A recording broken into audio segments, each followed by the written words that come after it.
Good morning. Good morning. It's good to be here together. Oh, water, microphone, computer, what could go wrong? All right.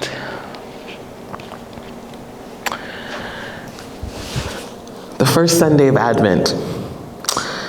I sometimes think that the story of God and man, what we read found written in Scripture, allows us to catch tiny glimpses and reflections of what is possible. What's possible in the world when we find ourselves centered and grounded on one thing rather than on many. If we follow the stories and the metaphors, the allegories, the poems, the prose of the Bible, we find ourselves watching people and situations shift and change according to where their eyes rest, where their hearts lean, what influences their actions, and all of that somehow connects to how they view God and how they respond to God. So we encounter Abraham leaving behind his family for something new, for somewhere unfamiliar. We meet Moses, who fearfully steps into the throne room of a king, a pharaoh, and demands liberation for the oppressed. We meet Esther, who chooses the freedom of many over her personal safety and position. We encounter Daniel, who faces the potential of torture for the sake of faithfulness. Huldah, who's unafraid to guide a king and to speak truth to power. And those are just a few stories that we find in the Old Testament. People whose lives are not somehow made perfect because of their encounter with God, yet there is something that shifts. There's something that changes in how they engage with the world, how they engage with the powerful, and how they engage with the least of these. There is something about a life centered and grounded in this one thing rather than in many. I remember when I was a teenager, I don't know if any of you, I was going to say, can you imagine? Yeah, once a long, long time ago, back in the 90s. It's funny because when I meet people who are born in the 90s, I'm like, oh man, makes you feel old. So we used to attend something called youth rallies. I'm not sure if you guys did those here in Calgary. But we attended them, and the Pentecostal churches always did them best. They had the best music, they had the biggest crowds, and they had the best speakers. And I remember being in those settings with all of the energy and all of the momentum and being reminded over and over again that what really mattered was a few things. One, avoiding sex, reading our Bibles, speaking in tongues, and having more faith. There was little conversation about how we were to encounter, how an encounter with God. There was little conversation about how knowing God more deeply would it all point us towards being more loving, about being more kind and joyful, being more observant and responsive. And so with love off of the tables, these youth rallies really just became like a subsection of high school. And so there were those who were in and those who were out, those who were excluded and those who were elevated, those on the edges and those on the center.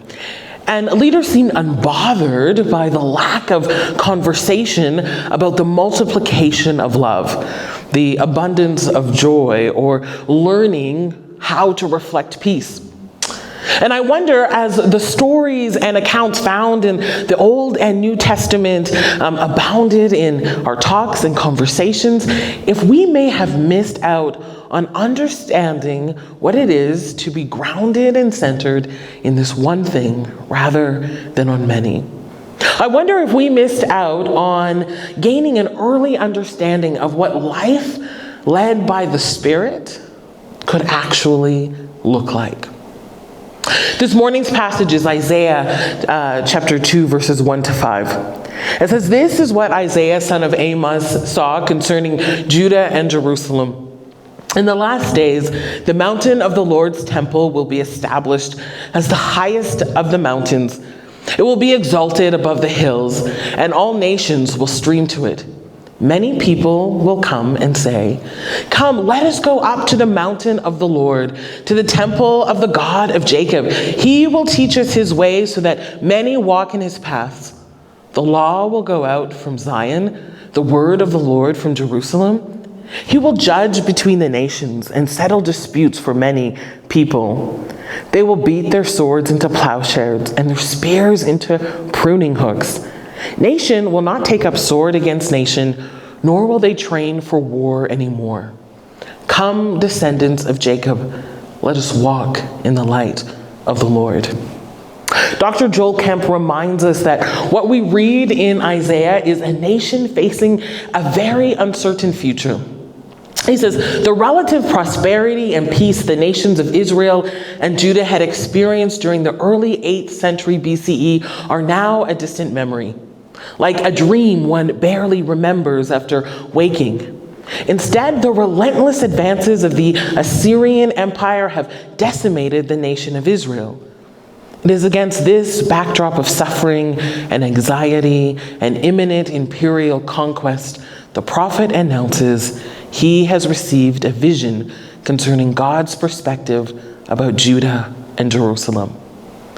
And so while all around them it appears things are over, things are too dismal to be repaired, too hopeless to imagine a better future, God says that they can see two things at once. The Assyrians winning while they are losing, but also the very ones they call enemies, walking up towards Zion, walking up towards the temple, walking up towards God themselves, the very nations that attacked them, now sitting among them, listening to the great judge and mediator who concludes the peace talks with an agreement that no one has seen before. The swords become plowshares. The spears become pruning hooks. What was once used for destruction, the tools that were carved out for death, the ideas crafted for overlords and the power-hungry are now the things of gardening, the things of breathing life and ushering hope.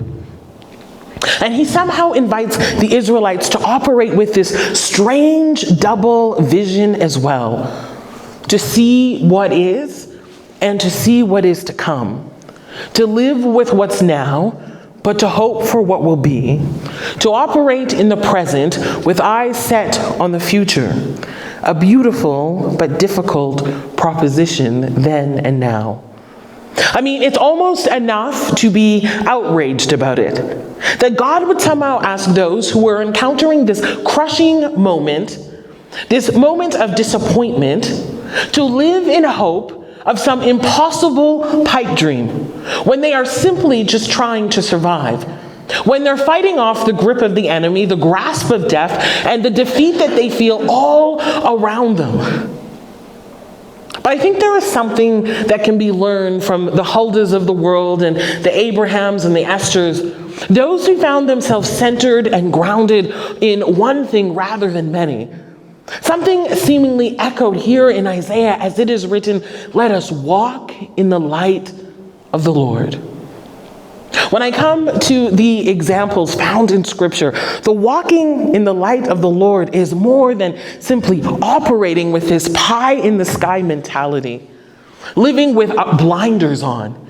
Instead, I imagine this, living in the light of the Lord, to be akin to how we speak about being led by the Spirit. An action that doesn't leave us unaware of the darkness, unaware of disappointment, unaware of the rough edges and the heartbreaking moments of life. Instead, being led by the Spirit seems to rather open our eyes to the very things that we might want to avoid. The tired and the grieving, the impoverished, the hungry, the broken, the sick, the isolated, those who are so easily forgotten, those who are so often unwelcome, those who are so easy to overlook. Being led by the Spirit should move me away from the temptation to protect me and mine. It should move me away from simply building my towers and ensuring my people are well and safe while others are cold and in danger. Rather, it should move us to wonder, where is love missing? Where is peace required? Where is hope needed? What can faithfulness create? What will patience curate? What can kindness provide? And then because of our prayer and because of how we read Scripture and because we choose to engage in community, we are then compelled to respond as the Spirit would and through the beauty and mystery of God at work in us and around us. As we see that this both and picture of what is and what is to come is truly the invitation for us not to ignore what we see or to remain unaffected by what we see, but to be changed as we respond. Becoming love as we offer love. Becoming hope as we whisper hope. Becoming kind as we live with kindness. Becoming joy as we celebrate joyously. Becoming peace as we insist on peacefulness. Becoming comfort as we offer comfort. And slowly something begins to happen. Something shifts. Something changes within us. Where hope becomes this, where hope is an obvious companion, and in those moments where hope is hidden and hard to find, suddenly we begin to change as we are led by the Spirit, as we walk in the light, centered on one thing rather than many. It's in that moment that we begin to see that we have become the iron workers, that we have become the iron worker's apprentice, that we have become the blacksmith's understudy, and that we too are beating swords into plowshares. We too are turning spears into pruning hooks. We too are seeing peace rise where it doesn't belong. We too are building reconciliation and seeing it emerge in impossible places. And we catch tiny glimpses and reflections of what is possible in the world when we find ourselves centered and grounded by one thing rather than by many, led by the Spirit while we wait for something better. So this is the season of waiting. That's what Advent focuses on. It reminds us of the time when the people waited in silence with a promise of a world changed. They waited with a promise of freedom from the rule of the powerful, freedom from being encumbered by the ways and means of the things that move against who God is. And while they waited for the Messiah, the one who they understood would make all things new, all things right, all things renewed, they still encountered such darkness, such seasons of hopelessness, such moments of grief and sorrow, and they came to discover what we know, that waiting is hard. And waiting is hard, especially when we have to wait in the dark. But this is the beauty that many times they could not see, that many times we cannot see, that even darkness is as light to God. In other words, the Spirit leads us even in the dark. Even in the hardest moments, we are still invited to walk in the light of the Lord. The contradictions of it all is also the mystery of it all, as we are invited to be a part of beating swords into plowshares and spears into pruning hooks, as we are invited to take part in the impossible work of hope, peace, love, and joy. Ask the worship team to come up. So here we are, led by the Spirit into unfamiliar places. Led by the Spirit despite our sorrow. Led by the Spirit even in joy. Led by the Spirit as ones who have witnessed the power of peace. Led by the Spirit as ones who have witnessed beauty grow in ugly places because of love. Led by the Spirit rather than the rules, rather than the powers, rather than all that declares that darkness is winning and that darkness has won.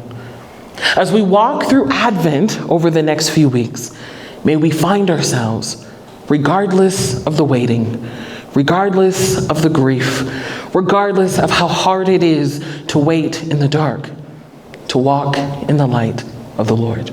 Let's stand together. I don't think I have to say more after that beautiful singing, this reminder, the King of Kings. There we go. This reminder, the King of Kings has come. Light has come among us. The joy that we celebrate at Christmas as we remember those early days that we think about when we go back to the Gospels. But in the meantime, sometimes as we sit, even now, we wait. Even now the church waits for that second coming of Christ. Just the way those were waiting in silence for the arrival of the Messiah. And so I want to read this to you. It's from a song called Drive Out the Darkness. Come, O come, be our light. Drive out the darkness. Come, Jesus, come. Every year under the thorn, every wrong that we have known, every valley will be raised, ancient ruins will be remains. Come, O come, be our light. Drive out the darkness. Come, Jesus, come. Every weapon made for war, every gun and every sword will be melted in the flame to be used for gardening. Come, O come, be our light. Drive out the darkness. Come, Jesus, come. In the emptiness of grief through the night of suffering, in the loss and in the tears, God of comfort, be near. Come, O come, be our light. Drive out the darkness.